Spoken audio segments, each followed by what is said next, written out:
நண்பர்களே, என்னுடைய பேர் ஆனந்த் ராகுல்.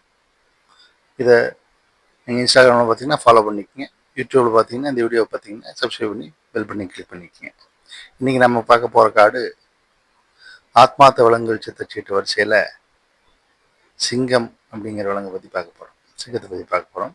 ஸோ கார்டு என்ன சொல்லுதுங்கிறது பார்க்கலாம். சிங்கம்ங்கிற இந்த கார்டு குறிக்கிற முக்கியமான விஷயம் தலைமை. விலங்குகளின் அரசனாக கருதப்படும் சிங்கம் உண்மையான தலைமைத்துவத்தின் சிறந்த எடுத்துக்காட்டாகும்.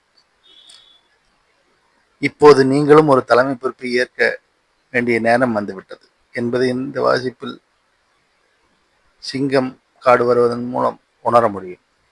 சிங்கத்தின் கொடூரம் அல்லது காட்டுத்தன்மையை பார்த்து மயங்க வேண்டாம். ஏனெனில் ஒரு உண்மையான தலைவர் என்பது பிறர் மீது கட்டாயமாக தனது கருத்துக்களை திணிப்பவர் அல்ல. உண்மையான தலைவர் என்பவர் அனைவரையும் ஒருமித்து பிணைக்கும் மையப்புள்ளியாகவும் ஒத்துழைப்பை ஏற்படுத்தும் ஒருங்கிணைப்பாளராகவும் அவர்களோடு இருந்து புரிந்து கொள்ளக்கூடிய ஒருவராகவும் இருக்கிறார். அவர் ஒவ்வொருவரின் திறமைகளையும் புரிந்து கொண்டு அதற்கேற்ப அவர்களுக்கேற்ற பணியை ஒதுக்கிறார்.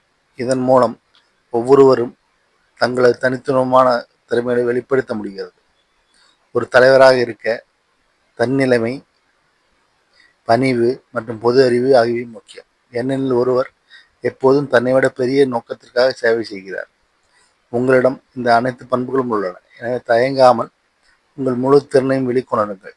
இப்போது நீங்கள் தலைமை திறனை ஏற்க வேண்டிய தருணம் இது.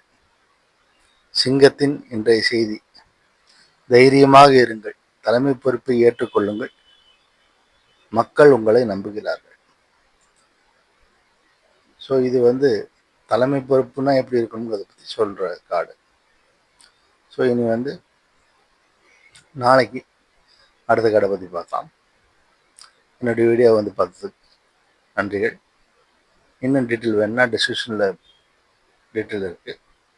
என்னுடைய வெப்சைட் www.tamiltarot.online.com அப்படிங்கிற வெப்சைட்டில் என்னுடைய டீட்டெயில்ஸ் ஃபுல்லாக இருக்குது. தேங்க்யூ.